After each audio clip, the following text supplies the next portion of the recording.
Sorry. Did the cat get out? My cats Cat malfunction. are chasing a bug and they're trying to knock over something. Hold on. Okay, where is the bug and how can I get It's it? a most beautiful cat, too. I know, that's Sandy. We like Sandy very much. I mean, Sandy was gorgeous. This is Cement. She's also gorgeous. Hello, Samir. Oh, a tortie. Yeah. I've got a tortoiseshell, too. Oh, I used to have a tortoiseshell, and they are so gorgeous. They are. They do have tortitude, though. Okay. Interesting. Tortitude. And that's a word of the week. Yes, tortitude for sure.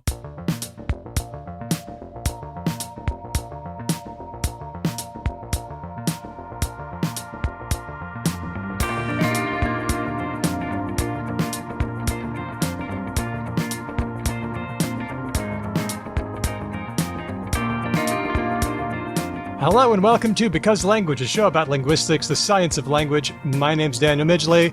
Let's meet the team. First up, it's Hedvig Hurgård. Hedvig? Mm-hmm. I had a dream where you and Steve were at a tennis match, and he whistled really, really loudly, and everybody noticed, and you both got ejected from the tennis match. Wow. What does this mean? I'm a subscriber that intrusive thoughts and dreams don't mean much at all. Mm-hmm. Interesting. It means you thought about us sometime during the day. Can I ask, Hedvig, can we reality check this particular dream Daniel had? Of the two of you, were one of you to be ejected from anywhere for being obnoxiously loud, which of the two of you would it be? That would be me. That would be me. Really? Unless Yeah, it would be, wouldn't Steve it? was in a group of British men, then maybe they would confuse him with another British man who was loud. Good to know. Okay. So, But it would be a only confusion through- of somebody yeah. else. Yes, Only through doppelgangerness could it ever be him. Yeah. Otherwise, it would always be. It would always be me. Okay. Thank you. Next, it's Ben Ainsley. Ben? Who already spoke before his introduction. That's just how He does I roll, this all the folks. time. Yeah. You've never been in any of my dreams, even though by now, after doing the show for so long, you'd think that you might have. Nope. What does this mean? Fine. I'm hoping that it means like a grey man from the Wheel of Time series. I just I slide out of people's consciousness the moment I'm not in their direct like I am the slipperiest person cognitively on the planet, and as soon as you're not forced to interact with me, I cease to exist in your understanding of the wider universe. It's not working because I'm always saying, oh, this one time Ben said a thing and it was really good. And I seem to be doing that a lot lately. I start with the dreams, and then I work my way into conscious cognition. Good to know. Our very special guest for this episode, returning champion, Dr. Isabelle Burke. Hello, Izzy. Hi. Yeah, no, very good to be here. That's thematic. Izzy is a research fellow at Monash University. She's presented work recently at the, correct me if I'm wrong, the Forum on Englishes in Australia 2022. Yes, that's right. Does have a very long name, but an excellent forum. Was it good? I really would have loved to be there. Yeah, it was very fun. There was a lot of phonetics this year, but I got really into it because I don't know much about phonetics. But at the end of it, I came out with a wonderful clip from Bluey that told me a lot about T affrication. Really? It's the gift that just keeps on giving, isn't it? Gosh. Truly. Okay. Now that you've gone there, I think I'm going to need you to say what the example was, because T affrication, so that's ch, Yeah, it's what like great. Like Prue and Trude on Kath and Kim, the sort of very posh, that was just great. Wow, and Bluey does it, huh? Yeah, apparently a particular character in Bluey does it, of a very posh. Oh, it must it's be Wendy. Coco's mom. It's got to be Wendy. No, it's got to be Wendy from No, I next think it was a one. Sharpay, or oh, maybe it was. I mean, I must confess, I'm not 100% up on my Bluey, because all the kids in my extended family are out. As a person who rolls very deep on Bluey We rolled lore, very deep on Bluey. I can almost guarantee that would be their right-hand next-door neighbor, Wendy, who is the mother of Juno, and they are very much sort of coded as like Hosha types. Yeah. We're getting the Bluey deep cuts here. Okay. Mm-hmm. I didn't know what I'd stumbled into. I love how at first Wendy was like the foil, because anytime Bandit would do something strange, she would walk past and be horrified. But then after a while, she was like, no, I'm immersing myself in this situation. They saved her. I think at first they did her a bit dirty and were like, oh, she's just the annoying posh lady from next door. And then they were like, no, there's depth there, which is good. What animal is Wendy? Walk away, Wendy. This doesn't involve you. According to the Bluey Wiki, Wendy is a chow chow, and Chloe's mom, Bella, is a poodle. I think it's Chloe's mom. Okay, this is Daniel breaking in on the edit, and it turns out I was right. It was Chloe's mom, Bella, and this happened in episode Baby Race, and here's the audio. You're doing great. Sorry, Ben, I got this one right. Returning you to the recording. So, Izzy, you've done work on probably my favorite discourse pragmatic marker, which is... Yeah, no. And so I had to have you on so that you could tell us all about your recent work and maybe answer some mailbag questions. Are you ready? Yeah, no, totally ready. All right. Let's not overdo it. So, this is a bonus episode for patrons at the listener level, so thanks to all of you for supporting the show. You're not only getting to hear the bonus episodes, but you're also making it possible for everyone to hear the regular episodes as well. So thank you for supporting the show. If you are stumbling across this and you're not a subscriber, why don't you go ahead and go to patreon.com/becauselangpod. You'll be in line for lots of goodies, including hanging out with us on Discord, our yearly mail out, which is coming up pretty soon. We're working busily on that. And also, you'll get warm and fuzzy feels. So once again, patreon.com/becauselangpod. I would just like to spruik, just as Daniel, just really quickly, as an added incentive to join our Patreon community on Discord. As Daniel was saying the long ready thing that we have to say every week, and so I tune out a little bit, I actually genuinely just looked through at one of our sub-Discord channels, the Cats and Other Animals channel, and it's delightful. There's so many cute animals there. So you like that one. For that reason alone, folks, you should go. If you want to go to the Now Playing channel in the Discord, where I basically just rant about all of the things that I like in the media, you could also go there. But the animals and cats one is... I'm big on games. I haven't been doing it lately, but I like the games where we post our all game scores. Haha. Okay. What is happening? What is in the mailbag? Open that purse string. Tip those letters out, Daniel. Up. Before we get to the mailbag, I've got to talk to Dr. Burke about her work in Yeah, No. So, Izzy, tell us about the kind of data you were looking at. Where were you pulling this information from? Yeah, absolutely.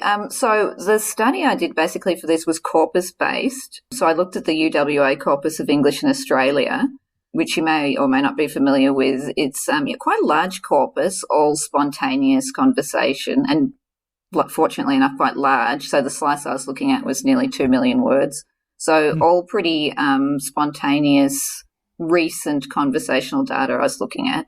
But the funny thing was, though, that it's just so salient to the Australian English-speaking community. People are so aware of it. It's so big in the media. It's increasingly large everywhere. In fact, a colleague recently told me the other day that there's a Melbourne-based condom company that's called Yeah, Nah Condoms.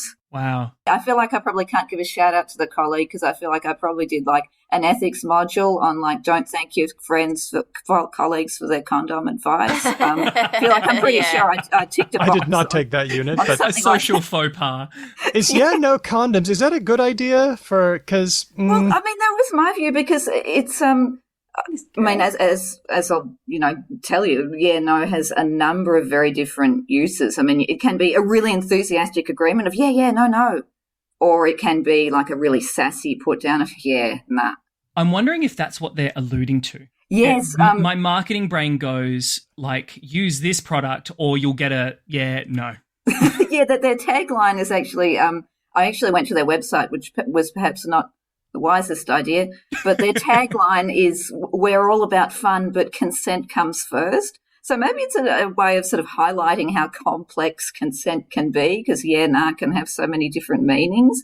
I mean, at least it beats the previous government's milkshake ad. It comes out ahead on that. Woof.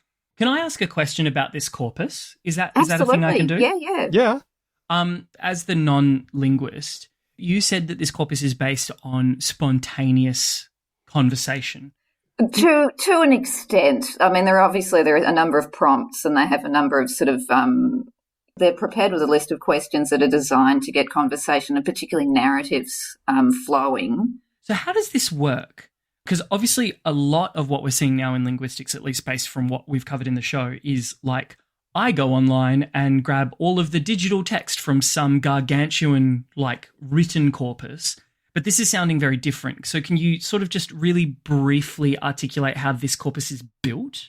Yes, of course. So it was linguistics students themselves. It was part of their coursework over at UWA. So what they would do for a particular class was they'd go out with their recorder or just their phone, and they would have a list of questions, and they'd go out and do a little interview or a conversation with, one of their friends or their family, someone within a particular age group. And they would then type up the transcription and submit that and the audio for the corpus and for their coursework. Okay. That's really interesting and quite, or at least somewhat unique by the sound of things, at least based on what we've been talking about a lot. Yeah, I think it was a lovely idea. So this was all compiled. It was Celeste Rodriguez Luros. It's her corpus and her idea. So it's a lovely one because you get a lot of data and all much more naturalistic than the other sources that you'd normally be looking at. I mean, for instance, with comparable studies on no, like there was a senior honours thesis that someone had done on US English, and they'd used COCA. And, of course, COCA, the thing with COCA is it's all based on, like radio shows, television shows, things that are, talk back, things that are, some of them are scripted, but even if they're not, they're sort of they're in the public domain or they're sort of public speech. Even if they're not formal in register, they are for broadcast, which is its own kind of distortion. Yeah.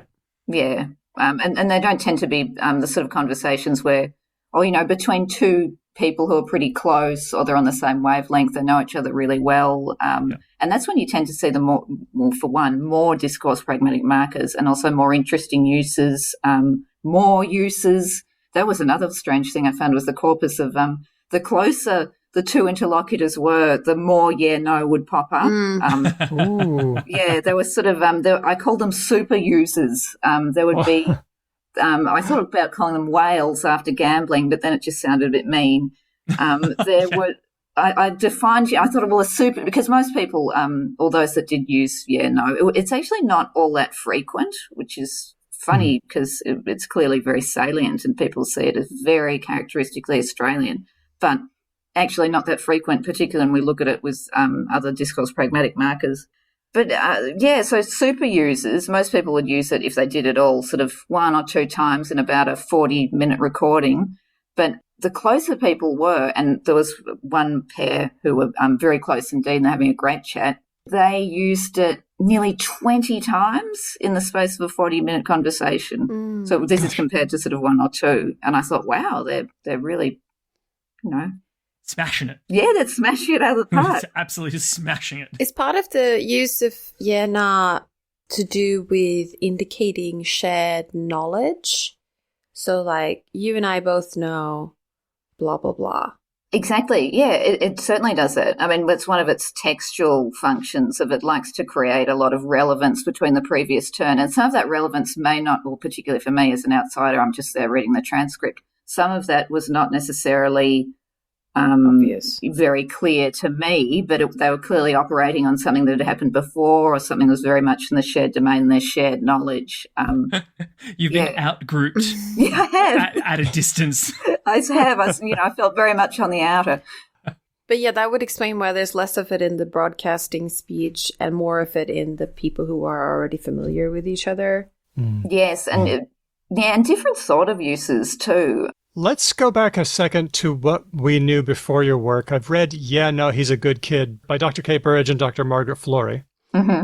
And what I took from that, I hope this is right, is that it's kind of in some cases, is acknowledgement, reject. So the means I hear what you're saying, and the no is no, my answer is no.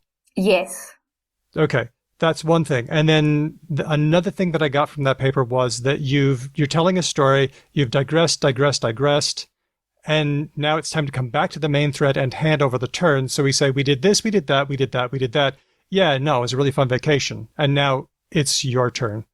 Have I got that right so far? Yes, absolutely. They're very common uses of yeah, no. So there's they call it a resumptive topic marker of, a lot of there's been a long stretch of conversation. We've talked about a number of different things.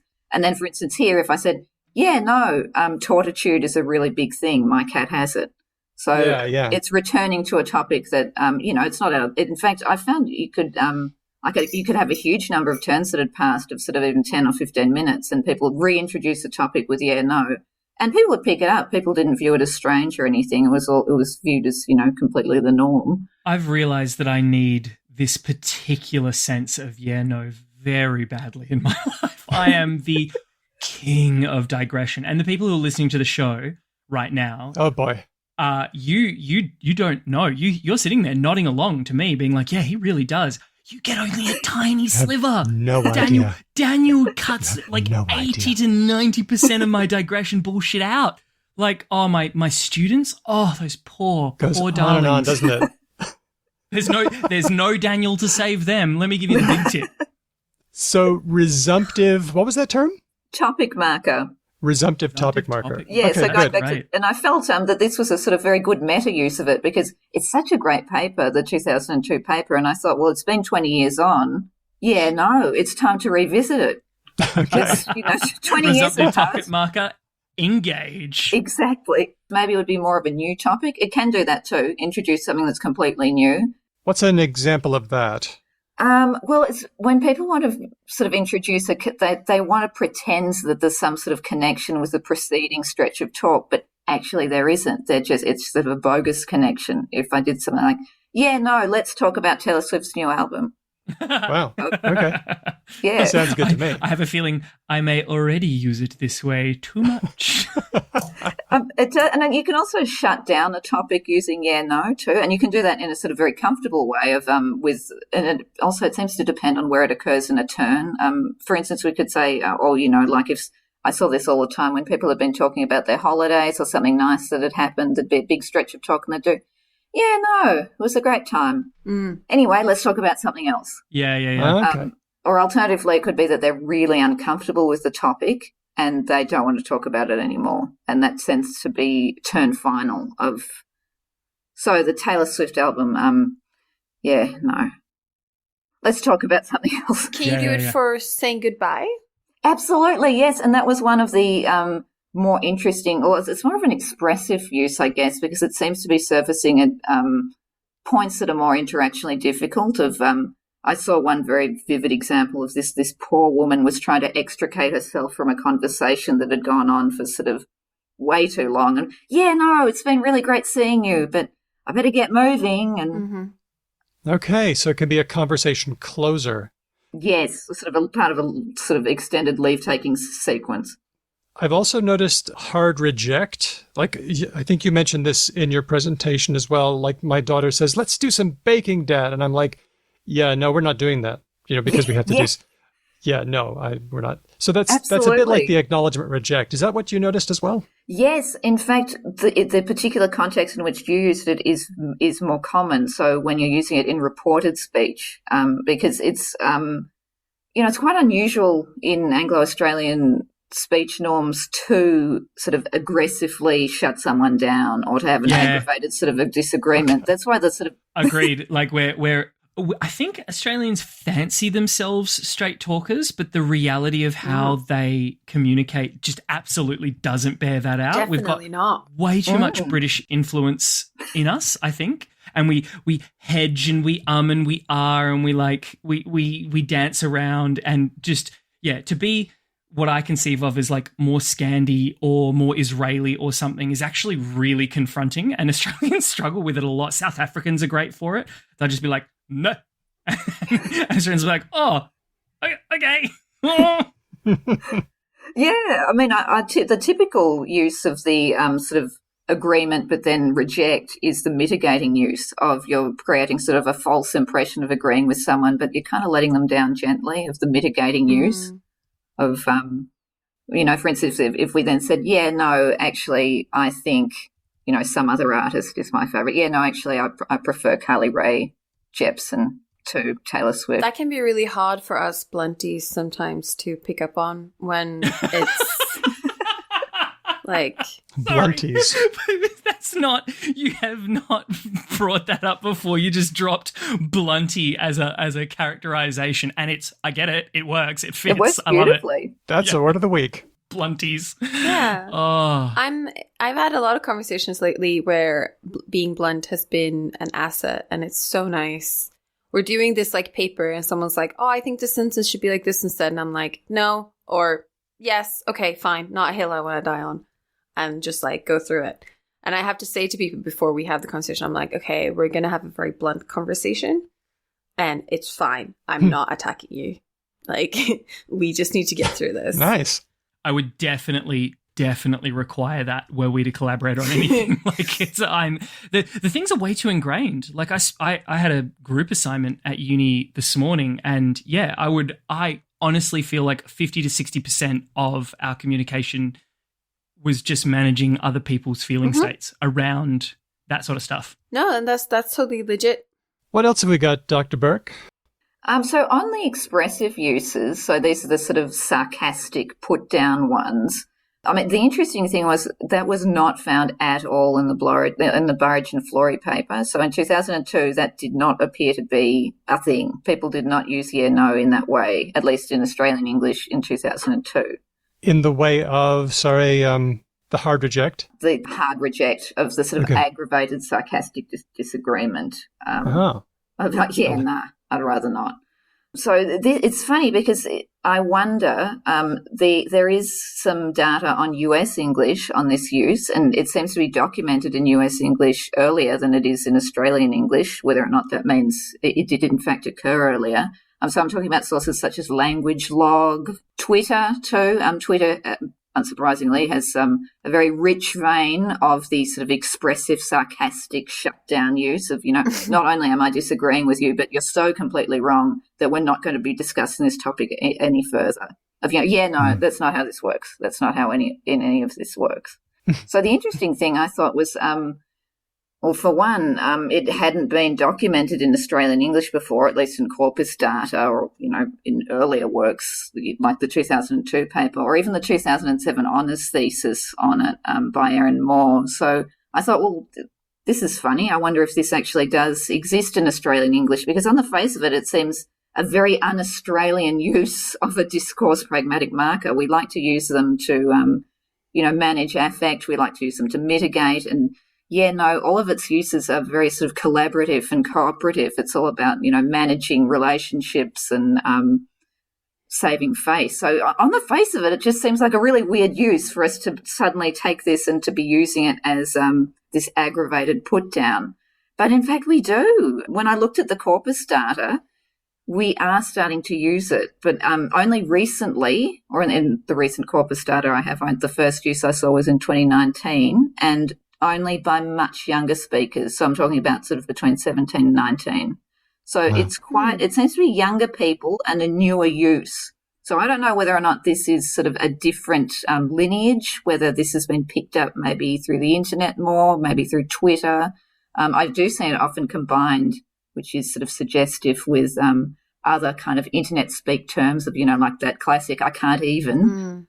So they'll combine it with things like that. Oh, yeah, no, I can't even. Things like that. So that makes me wonder whether or not, and I do want to look at it in more detail, of course, but it makes me think this is perhaps a different kind of use, maybe one that did not originate in the same way as the sort of classic old school, yeah, no uses that we saw in the Burge and Florey paper. But I can't know for sure until I have a sort of more detailed look at media uses, because it certainly appears in the media, all the more recent media, Australian media, in this way too. We've got a really awful ad for car sales at the moment. We've got this dad trying to sell his car the old way, and then we have the, cool new millennial daughter with her phone looking at her dad doing all this, and she says, yeah, nah, and goes back on her phone and uses the wonderful new car sales app or whatever it is. Yeah. Let's leave it all on the field. What other uses have you noticed? I just want to get them all out there. Anything different? There's one thing that's quite different. So you might remember from the old paper, or the ancient text from 2002, that it's used when people receive a compliment, because that's obviously a very difficult juncture in Anglo-Australian culture of, Oh, big oh, time. God, I have to accept this graciously, but I can't be seen to be the tall poppy. Sirens are blaring. What do I do? You reach for the wonderful discourse pragmatic marker. Yeah, no. And you'll notice it all the time with sports people in their interviews of and initially it might seem as though they're being immodest because it appears as though they're agreeing of, oh, wow, you played really well. Yeah, nah, the boys and I, we played really well. But in fact, it's a marker of, being quite uncomfortable they want the sort of two competing pressures here, of the pressure to be gracious and, accept the compliment, but also we don't want to go over the top. So, I mean, that one was present, but what I found really weird was that people react the same way to criticism as they do to a compliment. So when they're directly criticised, and sometimes this is in a sort of gentle way, like the sort of jocular mockery way, the sort of casual shy-acking that, close Aussie friends tend to do, people react in the same way of, I can't believe you forgot my birthday was one, or you're a giant nerd was another, and they react the same way as, yeah, no, I guess you're right, or yeah, no, I got nothing. And clearly it's between very close friends that you see that happening. But I just found it a very interesting reflection of Australian culture that we react in much the same way as whether or not you compliment us or criticise us. They're both apparently equally uncomfortable. Just don't do anything to Australians. That's I was wondering about all of these different yeah-nahs, because when you were giving us examples, you were, the vowels and the stress and the tone, intonation changes.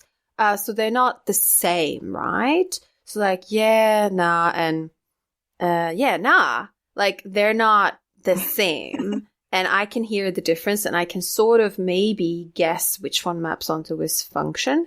But I was wondering if you had done any analysis on actually intonational curves, for example. That seems to be the most salient thing of like how they... Yes, I totally agree that it is. I haven't, that's my next plan of action. I think that is going to be the answer to a number of these things. Some of it too, though, seems to correlate just with where it is in the turn.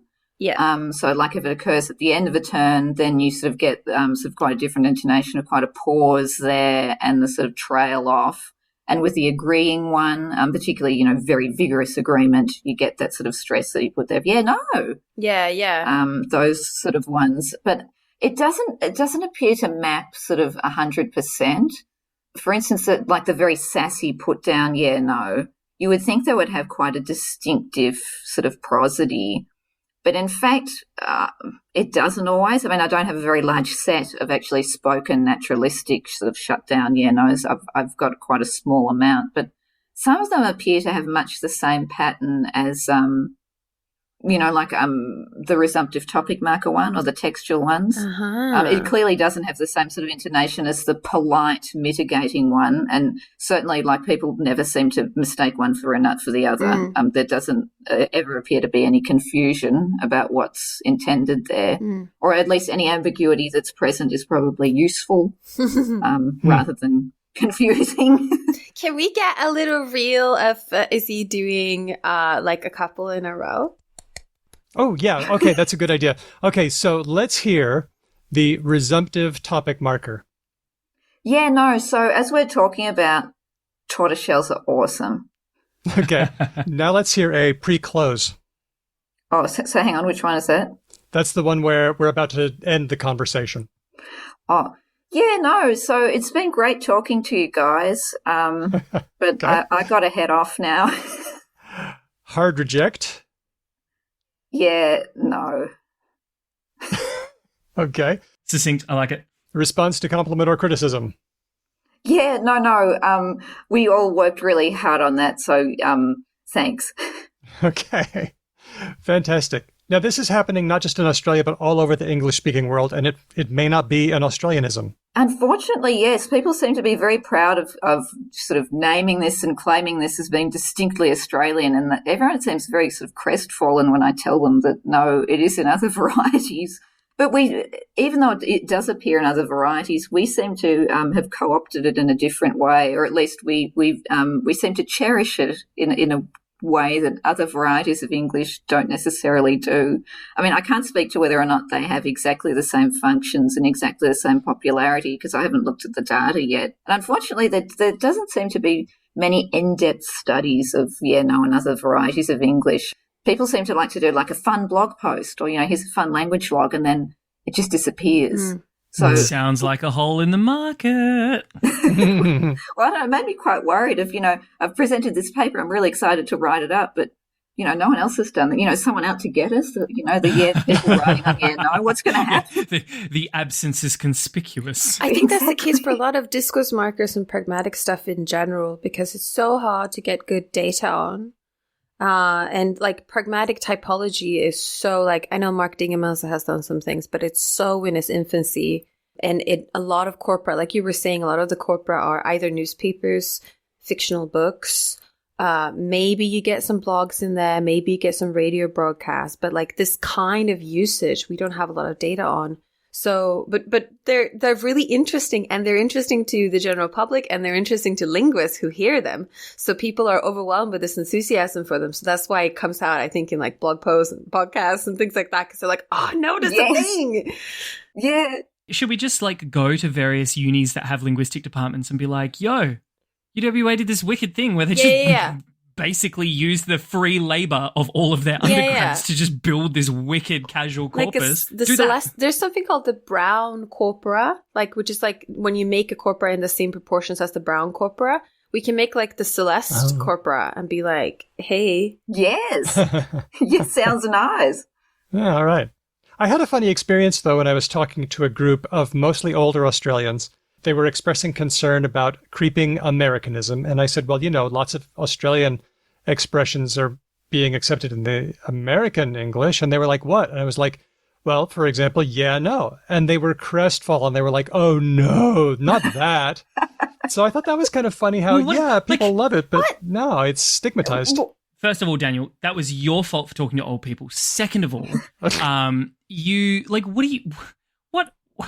do they expect to go across? Like, we don't have high register Australian. Like, what are they? So, like, maybe cobber? I don't know. Yeah, we wanted them to like take the Bentley of our like linguistic tradition. It's like it doesn't exist. There's nothing like that from Australia. It's just casual shit. Yeah. And I mean, the things that are spreading from American English are often things that American English look down upon, like the Valley Girl stuff is spreading like wildfire across the Anglo world.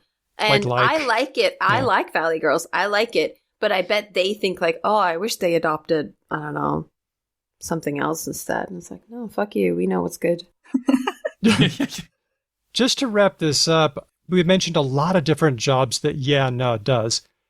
How is it that these two words, yeah and no, seeming opposites, how is it that they were chosen for such a wide variety of pragmatic jobs? Did you get a sense of why specifically yeah and no were put together to mean all these things? Well, it's interesting. I tend to view it through Traugott's Klein, the lovely Klein of grammaticalization of propositional meanings and developing into textual ones and then into expressive ones. And I think maybe one of the reasons why yeah, no is so successful is just by virtue of the specific words that have been chosen, the sort of that were initially filled with content, but then sort of became a bit more bleached when we think of, the like resumptive topic marker ones, as opposed to ones that are used for just purely agreement. I think it's maybe that these particular words, and, I think, Paul Hopper calls it, persistence. It's that the original meaning of these words tends to glimmer through, even though they're used in very different ways. And I think because it's more obvious, perhaps, in yeah, no, that these words were originally, polarity adjuncts, interjections, whatever you would like to call them, that is still so clear to people that it's sort of maybe surprising that they can still do all these jobs. And maybe it's useful in a way. I've certainly found, with other discourse pragmatic markers, it's not so clear. For instance, I've done some work on a bit with Kate Burridge and a bit, used for mitigation. And it's funny, we use it way more than yeah, no, but people don't view it as being characteristically Australian or doing Australian stuff, which it does, but no one wants to talk about that. A bit, that was originally from like a mouthful, a bite. And you can still see some of that in some of its uses, of particularly the mitigating ones of, it was a bit stressful, like it was a little bite stressful. I've seen some work that suggests that maybe no is in there because you're anticipating perceived disagreement. Like if you're suggesting to go someplace, you say, yeah, no, let's do it. Oh, I think that's a lovely take on it of, it's sort of a preemptive, protective, sort of self-protective face-saving mechanism.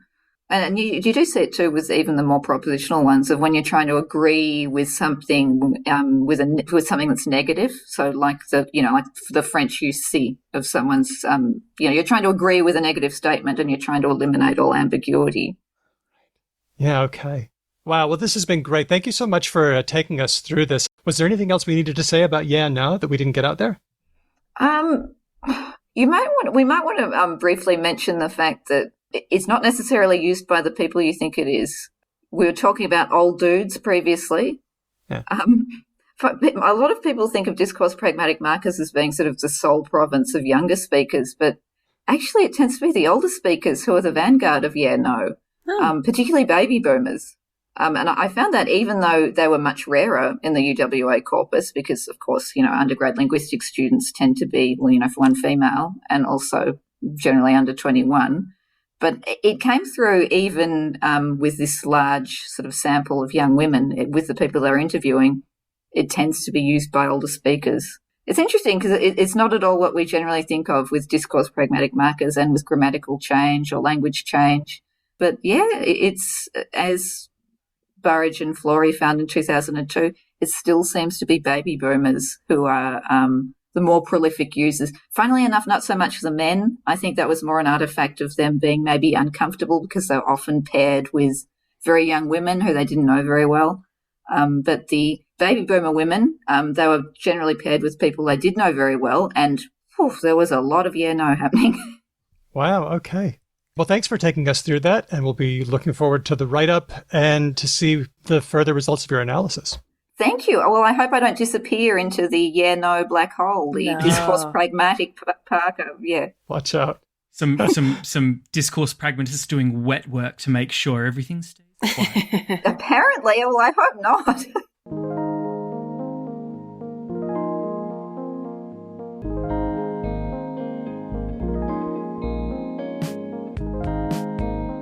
We need to get to some mailbag questions, so let's get started. Everybody ready? Woo! Woohoo! Where are we starting? Start me off. This first one, let's go. I'm bringing this one in cold because this one came from our Discord. Aria Flame wants to know, why is like so persistent? Oh, I could have read that wrong. Why is like so persistent?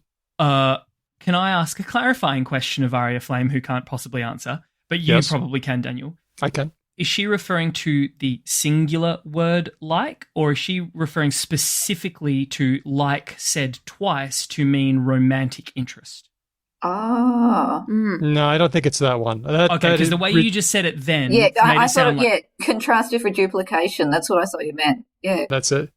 I like you, but I don't like you. No, I don't think we're talking about that. I think we're talking about how the discourse pragmatic marker is so robust. I'm so hungry right now, like that kind. Yeah, like that kind. Probably because it has so many uses. Yeah, because there's two major uses, and then probably more. Like one is Ben was like, what meaning does she mean?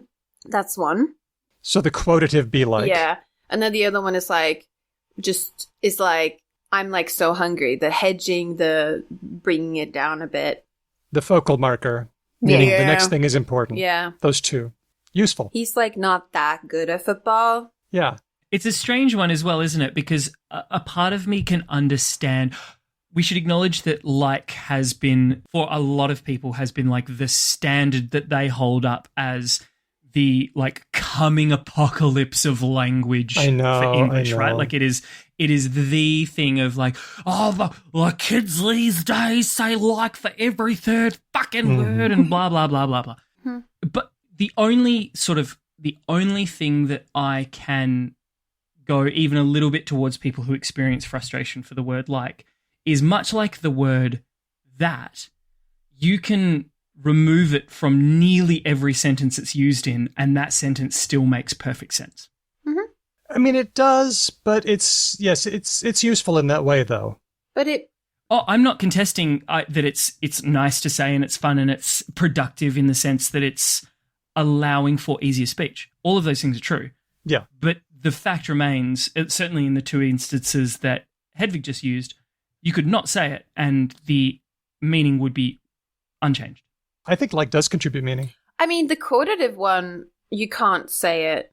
Ben was like... I suppose that's true. Well, you can have a zero. Yeah. I think probably the imprecision is desirable too, of, like it's very fuzzy of, well, he said something like this, but hey, don't quote me, it wasn't verbatim. Mm-hmm. Yeah. Right. Okay. And also remember that be like is different from say and go. You could say, he said blah, he went blah, he was like blah. But be like, unlike say and go, can be used to report thought. So the example I love is, I walked into the room and the windows were all open, but nobody was there. And I was like, that's weird. I didn't say that's weird, but I thought it. And you can use it to report thought. So it fills a slightly different niche. Okay. I didn't want to go too deep on that one, but I guess our answer is that it's really useful and it contributes a lot. You use everything but the oink when it comes to like. I think one of the reasons people don't like it is because it makes you sound less assertive, but being less assertive can be a good thing. Being ambiguous can be good. Yeah, exactly. Also, people say, people use it every other word, and they don't. No, they don't. Some young people do, but then they're also young, and my brain says, well, you're just figuring it out, so you'll get there. It's all good. And all of the people who aren't young who I look at aren't doing that, so my brain goes, if you like this and they're all like that, then somewhere in the middle you're going to stop saying it so much. This one's from Jello for Marcello on Twitter. Tremendous name. Tremendous name. Why can I say, I very much enjoy, but not, I very enjoy, or I much enjoy? Now, is this true? Does this match your feels? Is the premise correct? I very much enjoy is okay, but I very enjoy or I much enjoy, not okay. Well, I guess if you're using Doge of, that meme speak with the Shiba Inu, you can certainly say I very enjoy, but that's... Okay. I much enjoy as well. Ooh. Yeah, but I much enjoy, though, I actually, with no Doge talk, I actually feel is okay. Me too. And you can you can use much with verbs, it's just they are pretty restricted. Like you could have, say, I much prefer X to Y. I don't know. Yeah, I don't know if I'm right there with you on much prefer. Yeah. But I much enjoy, fires that little twitchy thing in my head. Not like, oh, you can't say it that way, but more just like weird. That thing in your head that goes, language no work that way. You broke my grammar. Okay, well, riddle me this, Ben. So do you mind it in the passive so much of if you say, oh, thank you very much, much appreciated? See, again, or totally much doesn't... loved. Yeah. So you're thank okay you very with much, that much enjoyed. It still doesn't, I don't know, something in it just doesn't click the same way. I think it's maybe slightly more formal. True. Do you think? True. Maybe, I think, or maybe at least written. I think we see it more like in sort of little strict collocations of, like the much preferred or much enjoyed or much appreciated or those sort of ones. I figured from the three of the linguists here that there would actually be a super straightforward rules of grammar in English answer, there is, but let me show you my copy of Pullman Huddleston. Oh, God. Oh, here we go. It just got real. I love reading this out when people say, oh, but the grammar of English is so simple, or there is no grammar. I'm like, Who says that? Such a thing. Who says that? Well-meaning non-linguists. Okay. Yeah, and I think, they do. This is a lot of kilos for, not that complicated. Anyway, the view of Huddleston and Pullman much seems to be rather complicated, but also that. And I agree. I think a lot of this is an artifact of much being used. It's preferred in negative contexts. So as an NPI. And questions. Yeah. Exactly. So when it's used in affirmative context, it's kind of weird. Or as they describe it, a huge number of selection restrictions, or it is very restricted. She has much money is weird, but do you have much money is okay. Yeah. And I mean, and weirdly enough, it does sound, as Jello for Marcello has correctly pointed out, weirdly enough, you can use much in affirmative context right next to the verb, but only if it's modified by that degree adverb very. And if you don't use that, then it starts to get a little bit weird. But the moment you put in a degree adverb in the affirmative, it's more comfortable. Do we know why? I think it just seems to be an artifact of much being preferred in negative context, of much behaves kind of strangely in a few ways. I mean, very is an easier answer, I guess. It's sounding like the answer here, and I like this answer, so I hope that you all agree with me, but it's sounding like the answer is kind of that, like, if we were to personify much as a word, it's quite a picky little bastard. Like it's actually quite it has airs and it has very concrete ideas about whom it will and will not. Absolutely. It's a real mean girl of, you can't sit with us. It seems like very much is functioning like an adverb, like really, but only for verbs and only when it's describing some kind of extent. Like you can't say, I very much run, but you can say, I very much enjoy. But only in contrast. I very much run? You can say, you don't run. I very much run. Yeah. Yeah, that's what I was just about to say as well. It would have to be a response to someone challenging you. Oh, wow. But for the first, actually, I think we missed that. Another very simple thing is you can't say I very enjoy, because very can only modify other adjectives. Like very much. Yep. Or you can say she's very beautiful. That's another adjective, but you can't say. So very can't be directly on the verb or on the, There's something else I noticed. So I was checking this out, and Macmillan Dictionary, we don't go to Macmillan Dictionary a lot, but this time I did. It says, when the expression very much is used with verbs such as like, I very much like this, I enjoy, I very much enjoy this, want, I very much want, and hope, I very much hope. It is usually at the end of the sentence, but it can also be used before these verbs. Now, I noticed about like and enjoy and want and hope, some of these at least, they're weird. And they're often handled the opposite way in other languages. For example, if I say, I like chocolate, that's kind of weird because I'm not doing anything to the chocolate. There's some chocolate on the table. What are you doing? I'm liking it. I like this chocolate. What you're saying with like is, and in fact, English used to work this way, is that it's describing the effect on you. And other languages would say something like, it pleases me. It goes the opposite way. Yep. Same with want. When you want something, it's kind of like lacking something. And other languages would say something like, it lacks itself to me. And I'm thinking about miss. I made a prediction because to miss someone is like that. In other languages, it's something like, you are missing to me. Could you say, I very much miss this person? Yeah, absolutely. Okay. Yeah, okay. for sure. So there's this weird sort of, it seems to attach itself to verbs that in English work in a certain weird way that doesn't have, like you're not being an agent to the chocolate when you're liking it.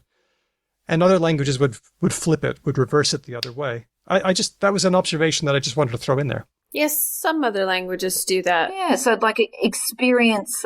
Experiential verbs. Yeah.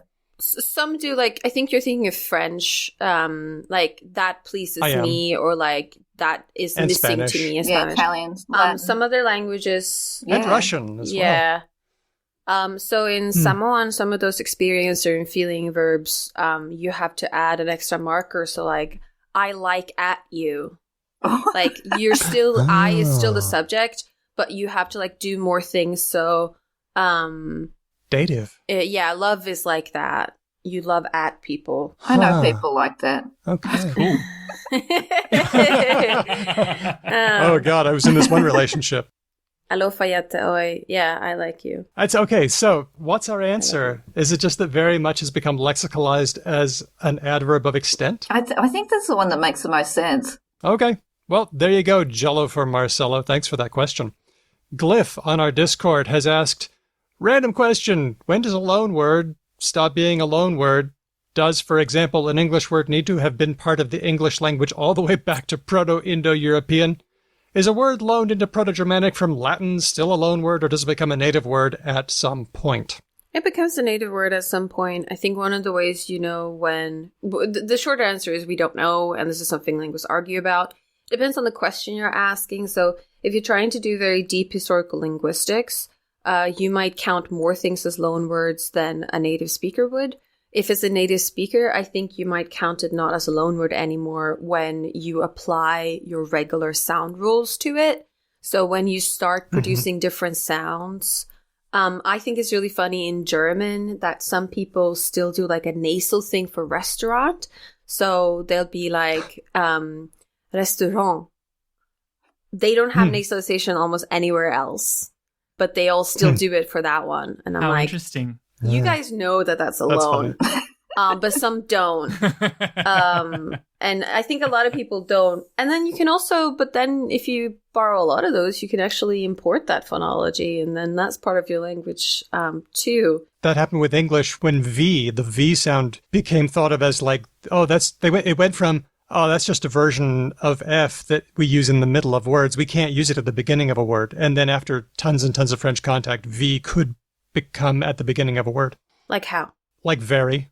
We used to be that if you had a sound, that sound at the beginning, it was a F. It was always F. Okay. Like that's why we have roof and roofs, right? In the middle of a word. Right. Fair enough. Yeah. Yeah. But it's hard and it's a gradual process. So like, it's like the difference between a heap and what is it? A heap and a... Yeah, a heap, and like when do all those grains of sand become a heap? Yeah. One grain isn't a heap. If you're a researcher and you're doing a particular study, it depends on, but usually what you care about is like whether native speakers are aware of the origin still and whether they treat it differently than other words. Yes, I was going to say etymological opacity. Because if they're aware of it and if they're like actively code switching and they're doing it with another person who knows those two languages, that's probably still some sort of loan. But if they're doing it with anyone, frequency as well. Like how common is it? Yeah, I don't know. We don't really know, but we have some diagnostic tools. We do. And can I just read this? This was from a book chapter by Philip Durkin in his book, Borrowed Words, A History of Loanwords in English. And I presume that if you answer more of these questions a certain way, then we can say, it's further down the road of not being a loanword anymore. Here are the questions. Hedvig, you already said most of these. Is it naturalized in pronunciation and morphology? So do we pronounce it karaoke or is it karaoke? Has it formed new compound or derivative formations? Are we picking it up and making new words out of it? Has it developed new meanings? Who is the word used by? In which context is it found? Is it the usual word in contemporary English realizing a particular meaning? And if so, how has the situation changed over time? What competition has there been with other words realizing the same meaning?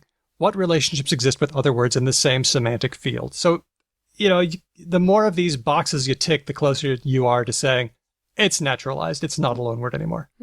But it's not a clear demarcation. What do you think is the thing that restaurant competed out in English? Is it inn? Tavern? Mess hall, maybe?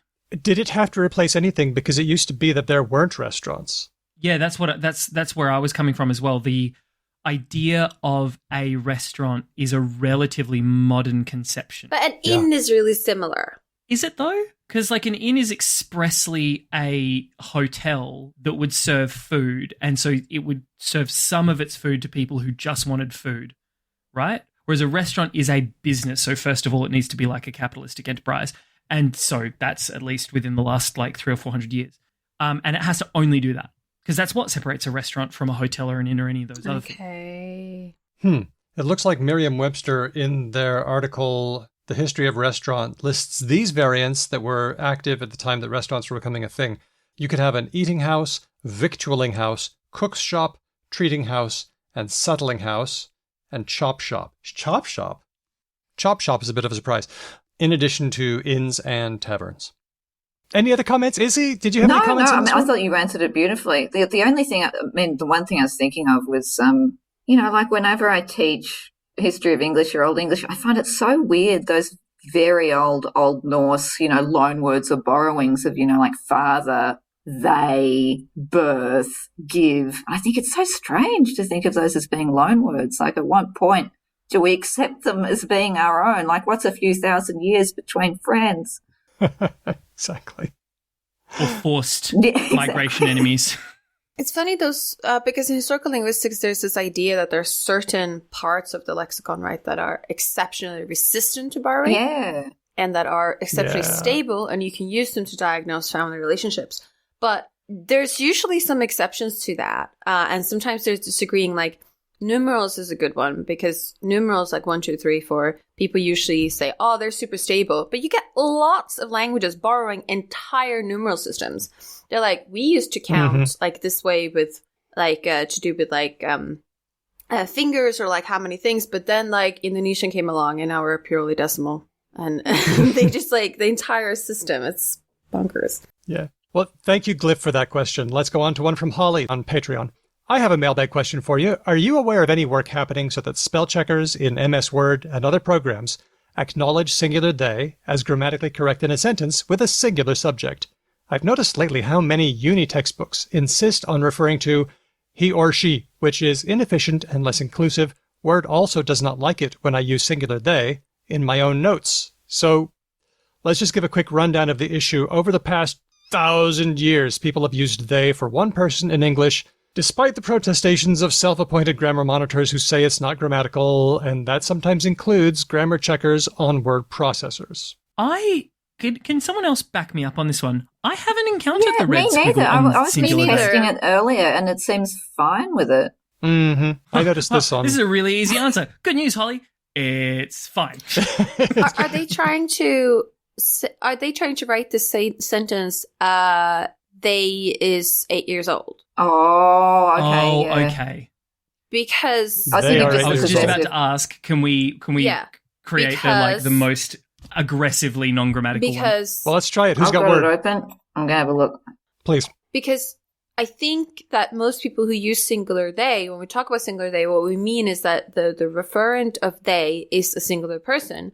But grammatically, we usually use the agreement and everything that comes with the plural. So we usually say they are an 8-year-old child. Yeah, Let's Word do that. doesn't like So it. I is tried that- they is happy. Hated it. But I don't think most people who talk about singular they say they is. Yeah. Right? Could we say... Can I also could ask... could you try they are an 8-year-old Yeah, child? let's try it.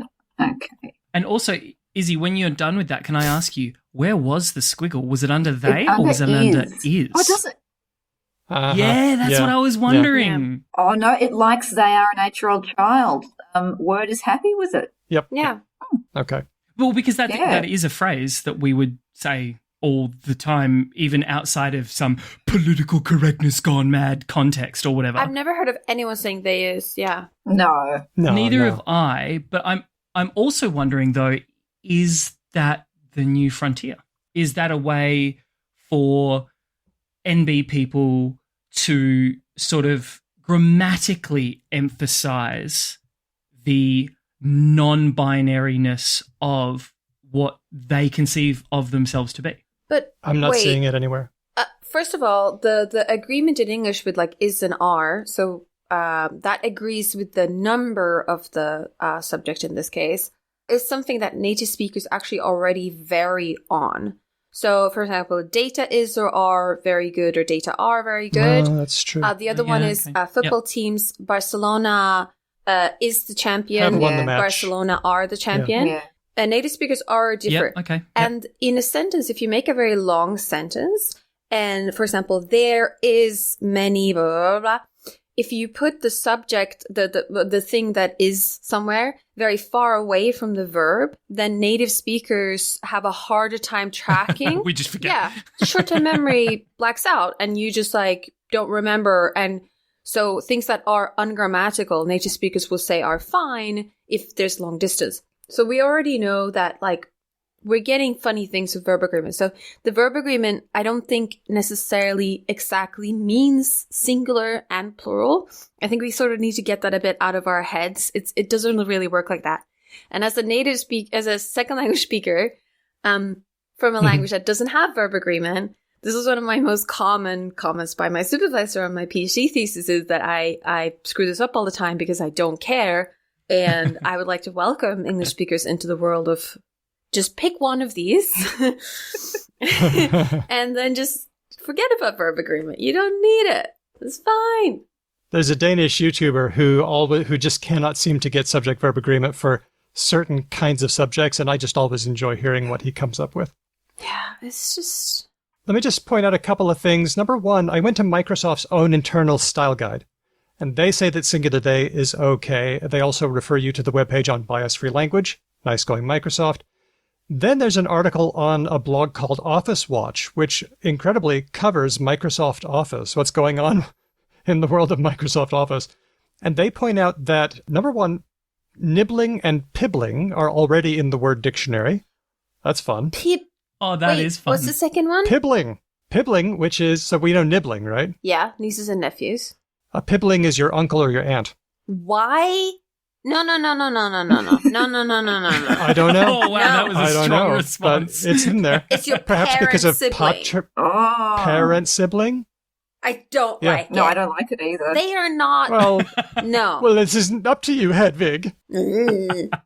Do you have a better, do you have anything better than p? I'm not sure the ing is because they're older than you.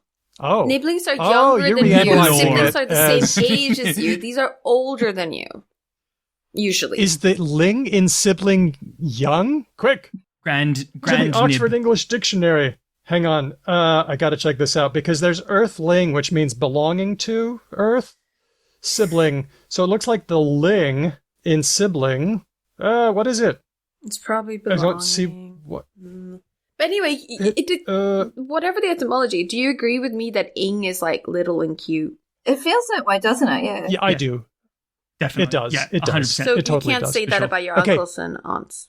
Okay, well, we're gonna have to conference on this one. Make sure to forward your vociferous and emphatic complaints to the Microsoft Style Guide. The other thing on Office Watch says that Word copes nicely with they and them in their expanded use. No red or blue squiggly lines to mark spelling or grammar problems. But if you're on Word and it's chucking a fit over singular they, you can change it. Here's what you do. File, Options, Proofing, Writing Style, it goes on, Settings, Grammar and Refinements, Inclusiveness. Yes, that's right. It's buried 7 levels deep, but when you get there, you can click Gender Bias and Gender-Specific Language, and the objections to singular they will go away. And I have to guess that maybe is turned on by default, given that nothing squiggled up for us when we just gave it a red hot go before. So it seems. But if you tick that box, You know. can you then write they is an 8-year-old child? Ooh, fun. We'll get to Listen, that. try it out and report back. Try it out and report back. Holly, thanks for that question. This one's from Tim Oh, Tim. on Discord. But Diego also posted about it on Discord. Has anyone here raised the question of why English, of all languages, uses 0 diacritical markers other than the optional and very rarely used diaresis over a repeated letter that's pronounced separately? Or is this just a naive question? Oh, thank you so much, Tim, for helping this idiot understand what the hell you were talking about. Is diaresis the two I mean- dots? Yeah, the New The 2 Yorker dots. uses Like it. I haven't naive. seen anyone else use it. A lot of people use it for naive. The New Yorker with cooperation. It's the only Yes, one. that's right. Let's just spend some time on the New Yorker. It uses the 2 dots, the diaresis, for cooperation and re-elect and other words as well. It's called a diaresis or a trema. It's a bit of a strange bird when it comes to this problem. Many people just leave it out or do a hyphen. Yeah, no, it should definitely, like, the New Yorker is wrong. I realize that me as, like, rando frickin' guy on a podcast, whatever, and I know there's probably some, in fact, not only do I reckon, I know for sure, because I've heard Malcolm Gladwell talk about it, that there are some extremely proper ladies who are in charge of this, who are making those decisions, who probably have a lot more to say about this than me, but, like, can we all just agree that it is purely affectation, please? Well, let me read this. This comes from Mary Norris, known as the comma queen. I'll just read this bit.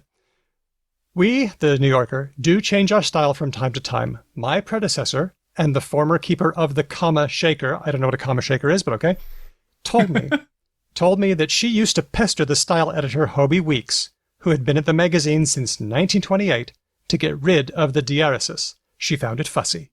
She said that once in the elevator, she's bugging him in the elevator. He told her he was on the verge of changing that style and would be sending out a memo soon. And then he died. This was in 1978. No one has had the nerve to raise the subject since. And apparently every single, like the style guide at that moment just turned from paper into stone, and then no further changes could be made. No, even worse, it morphed into a sentient being that could inflict death upon anyone who tried to tamper with it.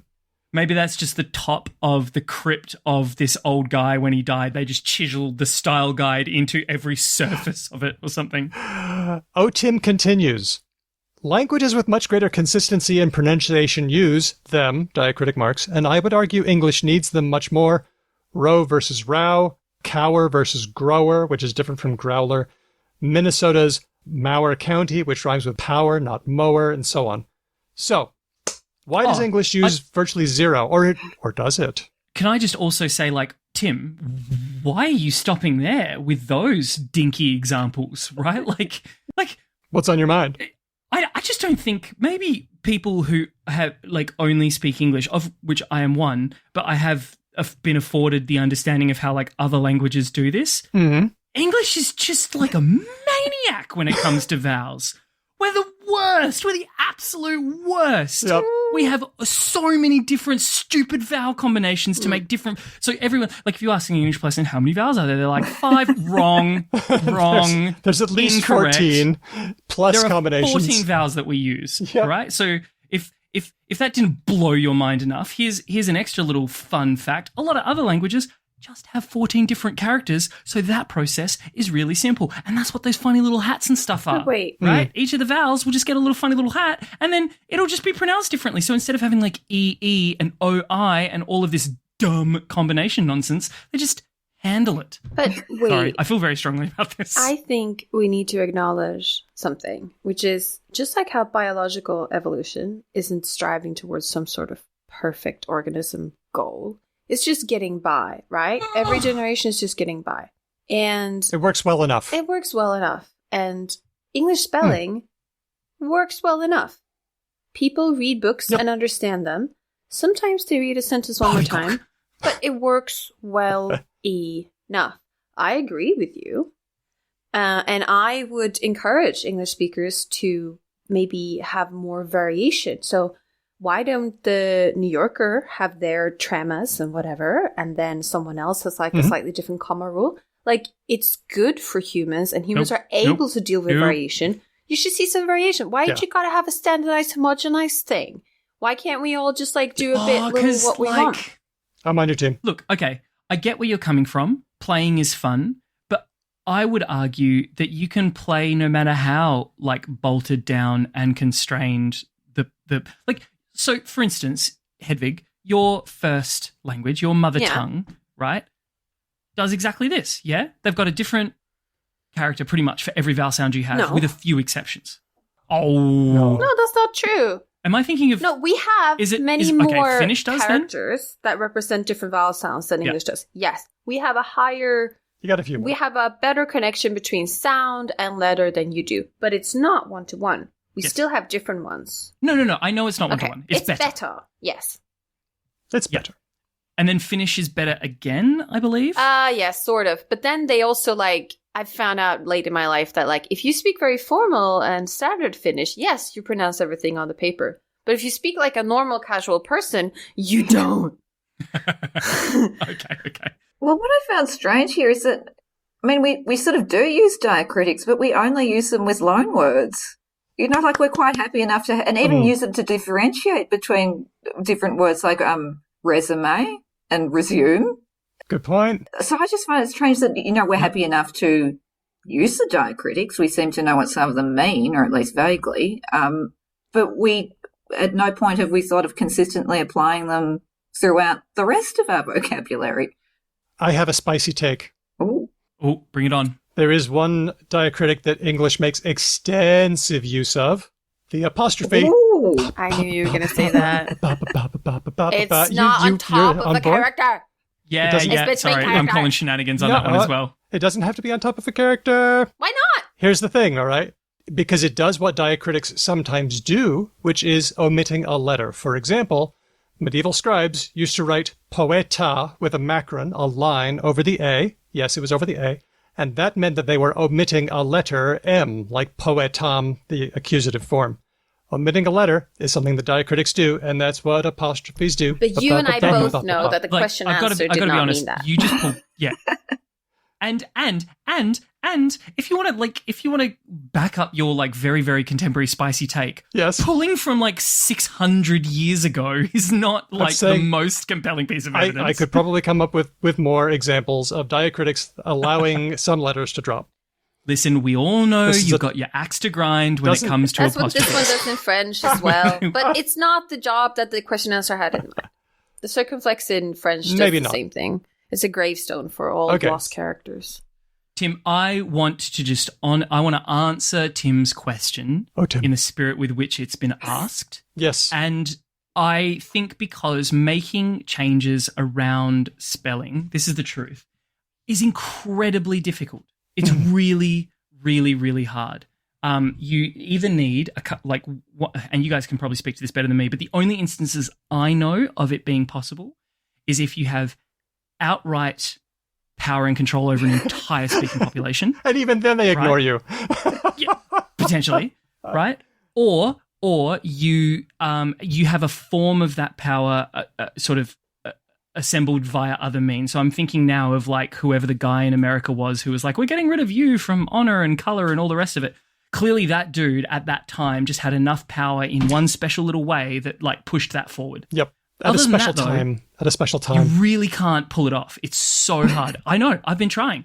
I'm like, why the fuck do we capitalize weekdays and months? Yeah, fuck that. It's stupid. We use them all the time. The problem also is that there are so many different varieties of English and so many different pronunciations. It would be very difficult to land upon, a uniform use of a diacritic anyway. I mean, think how badly we argue over, how to spell grey and colour. Those are real letters. Those are in the alphabet. Let me just run down a couple of things. Some people have suspected that it relates to typography, and I think that might be a little bit convincing because many of the early printing presses around 1440 came from Germany. I know that wasn't the first printing press, but those printing presses came from Germany. German doesn't use diacritics, so they would ship over big boxes of type. What do you got? There's no diacritics in there. And also Anglo-Saxon. In Old English, yes, you can find now some examples of Old English with diacritics over the letters, but really those are later, and in Old English you didn't need them to distinguish different sounds in writing because at the time they would just use digraphs. They would just use pairs of letters instead of using diacritics.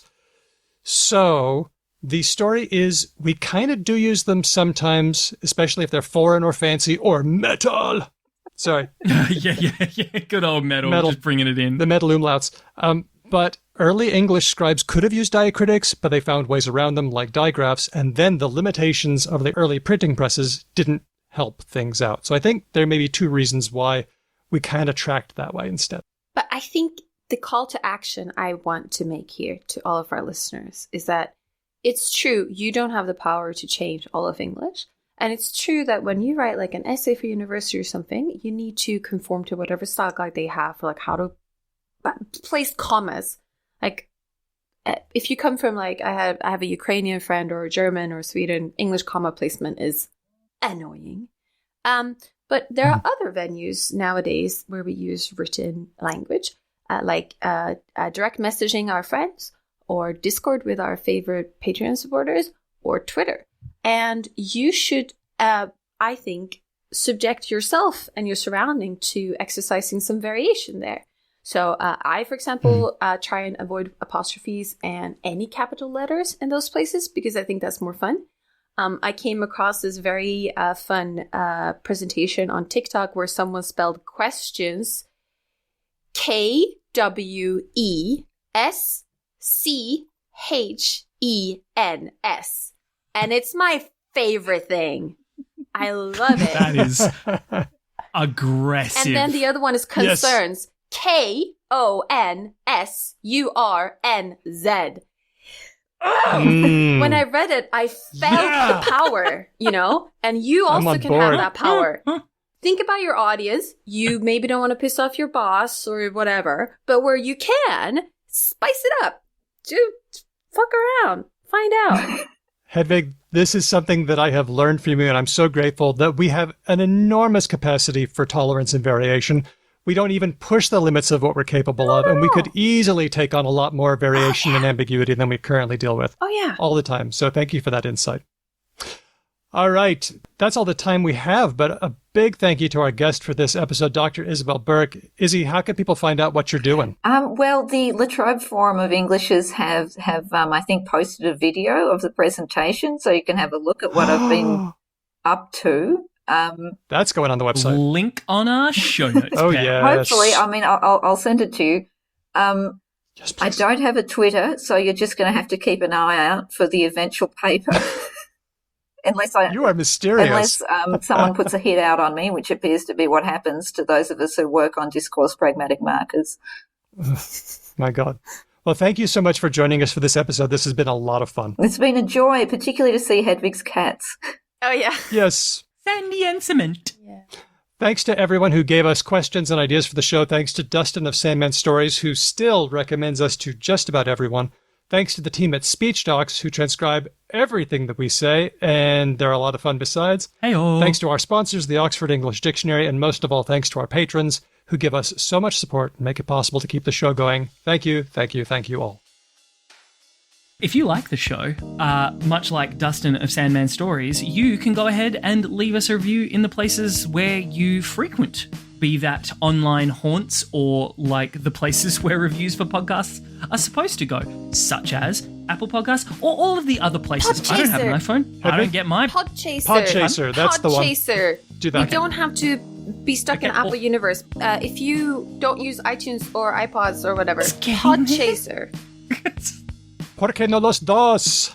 I use Pocket Casts, which I enjoy very much. And if I'm being perfectly honest, they all mostly do the same thing anyway. So if you just want to like review us in the place that you use the thing, no matter how quirky and bespoke it is, you go right ahead. You can send us an email, hello@becauselanguage.com. You can even leave us a message on SpeakPipe that we can play here in the show. Just remember to listen back to it so that if you've got like a horrendous laptop fan going "Grrr" in the background, you can pick it up and you can try and problem solve the situation. And you know what? Take it old school. Go completely analog. Yarn up with a mate and be like, yo, you should listen to Because Language is pretty good, eh? Not bad. You can follow us as well. We're Because Langpod everywhere except Spotify. You can also become a patron. You'll get bonus episodes like this one. You can hang out with us on Discord. You'll be making it possible for us to make transcripts so our shows are readable and searchable. In what episode did Ben first call Hedvig headers? You can look that up. And by the way, Lord Mortis is doing the work of making sure that our podcasts are searchable on Discord, which is super awesome. We're really grateful to Lord Mortis for that. Using his dark powers for good, Lord Mortis.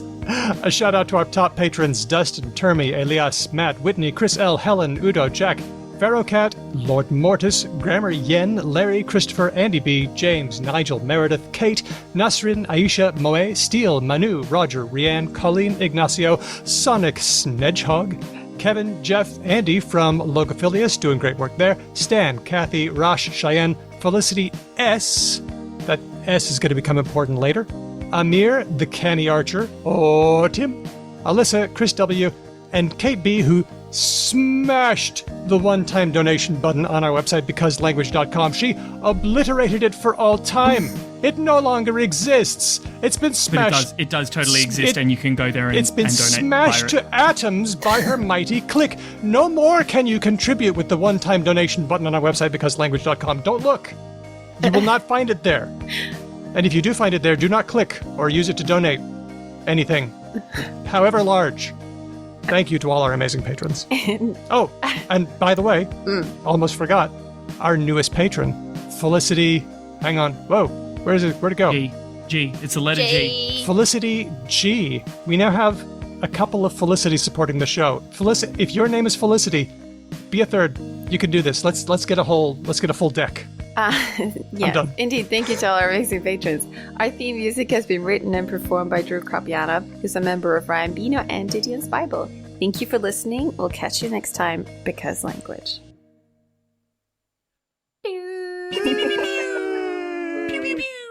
Thank you, Izzy. This was fun. This is great. Did you have fun? This is wonderful. Thank you for inviting me. Wow, it's Hedvigers. Hedvitters. It is headers. Hello. Hello. I like how Ben gave you that name and now you kind of like it and you just use it. Oh, headers. No, I don't think I did. No, I don't think you did. No, I'm not claiming stolen valor on that one, sorry. I think the first one to use that name on me was my supervisor, Simon. Oh, God, I look funny. What is with this No, you camera? don't. No, something is wrong with this camera. Hi, Isabelle, as well. Sorry. I'm gonna... Starting off strong. Well, should we get to some mailbag questions? Yes. We can I take a quick, 60-second break and I'll be right back? Yep. Okay. I have, as usual, Izzy, Danielle knows this. I don't like to eat right when I wake up, so I often have leftover food. Yes, you do. What is it today? Spaghetti again? No, it's porridge. Oh, I've been huge on porridge, just making porridge for me in the morning, porridge for my kids. I grate up some apple and put some oats in there and some milk, and I microwave it, cinnamon on the top. Oh, Sounds delightful. brilliant. It is. It's new for me. It's a new zone. During the last time of my PhD, when my partner and I were like, we need to save time, we started buying these porridge sachets from, what are they called? Quakers? Mm-hmm. Oh, yeah. A little flavored. Are they any good, though? They are. Or I like them. Oh. I mean, I think they're good. That doesn't... But, I've got to be honest, is there much headroom in the, quality of porridge? Mhm. This There's a porridge ceiling. is No, there better. is. I'm really not trying to be dismissive understand. of anyone, and I don't know, maybe this will add to something you Ben, you're put at the end, waffling Daniel, or whatever. unnecessarily But because you're being Australian. There is headroom. Okay, It's a fair I apologise. question. is yeah. there? Is there There's though? rolled oats. Because and- other than making it with water, which is shit, and we all Who understand does that? bad people. My partner. Yeah, bad people, Mhm. right? So there's making it with water, which ends up with it not tasting particularly nice, and then there's making it with milk, which makes it taste much nicer. But after that, it's just oat gruel. How much better can it get? There's different types of oats. The bespoke cold rolled oats.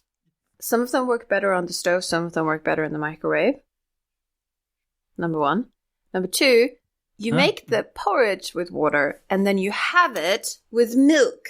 False. Wrong. Incorrect. You're doing it wrong. I'm That's sorry. how everyone... You are doing it yeah. wrong. And then you have fun jams on, and then they come in different flavor. Don't get the banana. The banana one is horrible. I'm a fan of cut up bananas in porridge. It's not bad. It's not my favorite, but it's not bad. This is the the synthesized banana flavor? Yeah, synthetic banana. Yeah. But I kind of like that one. Isn't it based on the banana that went extinct? Yes, Apparently, yeah, it is. the Gros Michel. Yeah. God, I wish we Yes. still had that. But, Thank you, YouTube. But we don't know how close a approximation it was, right? So it still might have I been like to based on it. pretend that this is the authentic real banana, the OG banana. That's the The one I want. banana. I might ruin something for Ernana. you, but when I was little, we would have baths together, all the kids and sometimes our parents, in the bathtub. And as a fun toy for us in the bathtub, I had no idea. My mom would take condoms and fill them with water and then put them. Actually, this is great fun for kids. I can recommend it. You fill them with water and you put them in the water. And then you have a slimy ball. I would like to note to everyone, God forbid that this makes it out.